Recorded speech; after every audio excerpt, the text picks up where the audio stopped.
Juan Kapitulo 6, versikulo 35. Si Jesus miingon kanila, "Ako mao ang pan nga naghatag sa kinabuhi.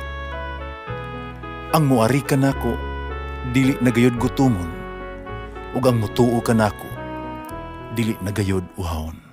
Ang mga puno Pan sa kinabuhi.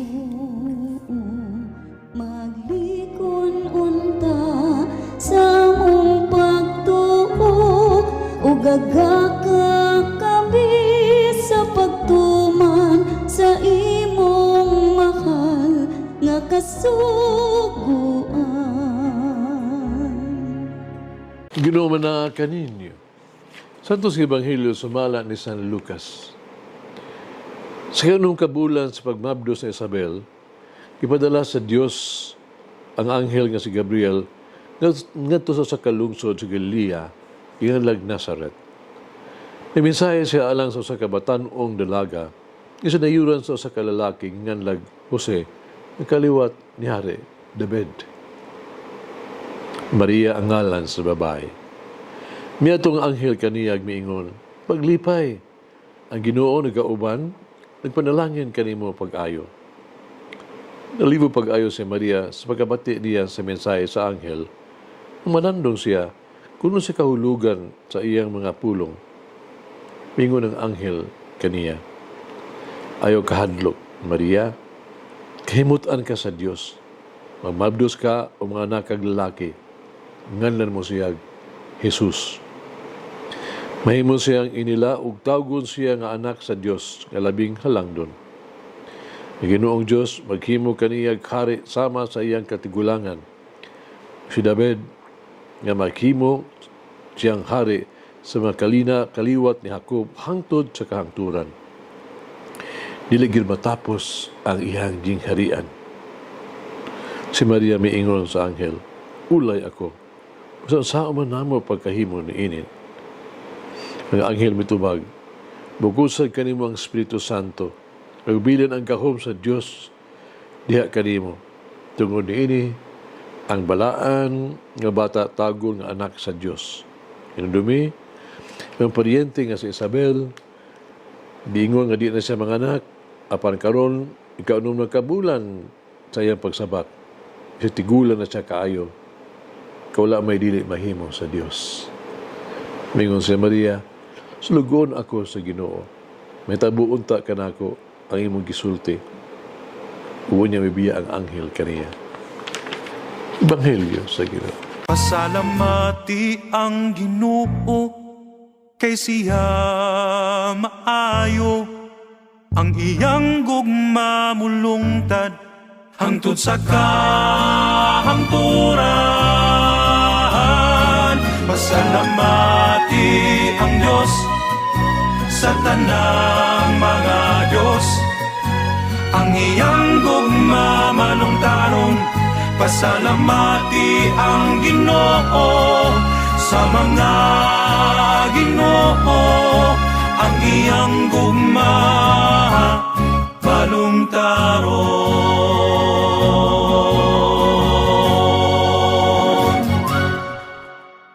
Ayaw kahadlok, Maria. Si Maria nalibog pag-ayo, no? Tungod sa kalit, wala damha papakita sa saka munulunda sa anghel. O sa gisulti sa manulunda diha kaniya. Apan ang manulunda may pasalig kaniya. Ayaw kahadlok. Mga pulong, nag-iingon to, makawala sa kahadlok. No? Madasigon kaayo. Sa tuig 1531, si Maria napakita kang Juan Diego sa Timpayak, Bungtod Hill, dool sa Mexico City. Siya, mihangyo kaniya, no? Misugo kaniya. Sa pag-adto sa obispo, arong paghangyo sa obispo, nga siya magtukod usa ka kapilya dito sa usa ka lugar alang kaniya. Ang obispo gusto og usa ka ilhanan. O tinuod ba yun? Ug si Maria misaad nga siya mohatag og usa ka ilhanan kang Juan sa sunod nga adlaw. Sa kasamtangan, isa pa ni ana, ang uyuan ni Juan nasakit. Hinungdan nga siya napakyas sa iyang appointment, no? Uban ni Maria. Siyempre, nasuko siya sa iyang uyuan. Unahadlok, tungod kay napakyas man siya sa pag-adto sa dihang siya miingon nga siya moadto, saad man siya. Ama sa diha nga si Maria, napakita pag-usab kang Juan Diego. Si Maria, miingon, ay kaguol, o kahingawa, o batig kasamok, sa bisan unsa. Wala ba ako dinhi? Ako nga mao ang imong inahan? Do not be grieved or be disturbed by anything. Am I not here? I, who am your mother? Pung pa ni Maria. Tingali na hibalaan nato ang sabilin sa istorya ba? Yatagan ni Maria si Juan Diego timaan alang sa obispo, mga rusas na namulak sa tingtugnaw, winter. Itigom sila ng mga bulak ni Juan sa iyang tilma o sa dihang nagatagak, no? Ang mga rusas sa yuta tubangan sa obispo, nakita sa tilma ang matakhom nga larawan sa Birhen.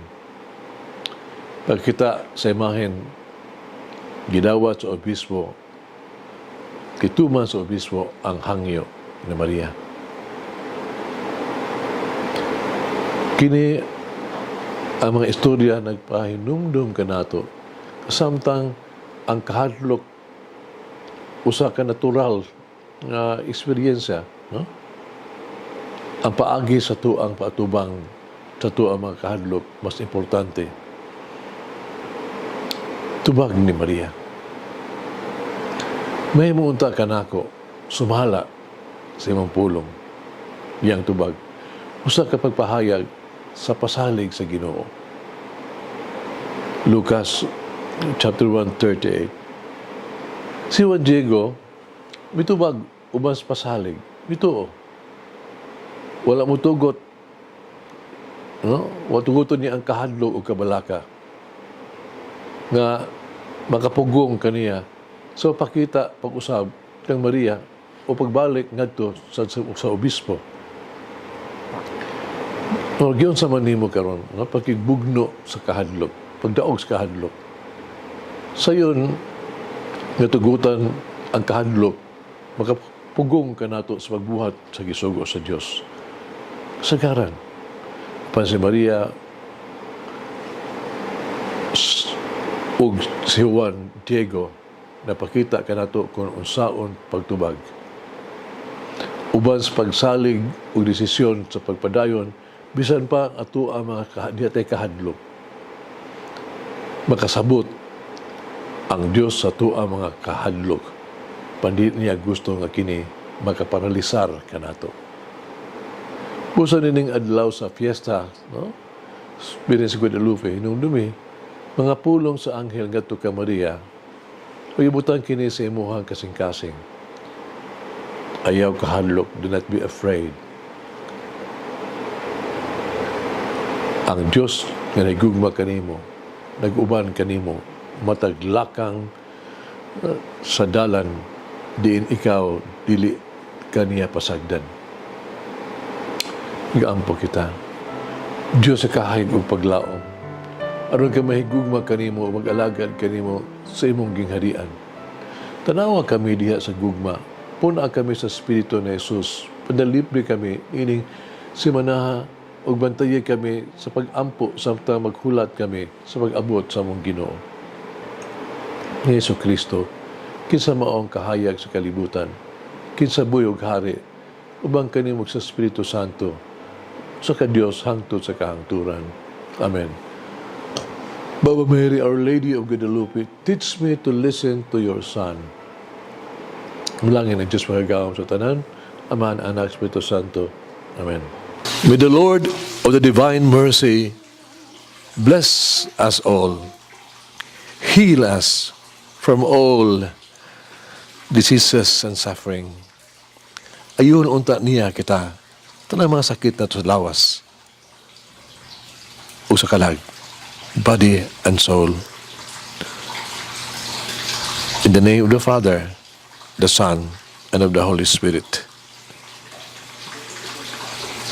Jesus, I trust in you. Amen. Whoever eats the bread of life will never hunger, says the Lord. Kay galaan inyong nabati ang pagpaambit ug hamubong pamalandong sa pulong sa Dios pinaagi sa tulumanon pan sa kinabuhi nga gidumala ni Monsignor Daddy Silva. Hangtod na usab sa sunod higayon, daghang salamat.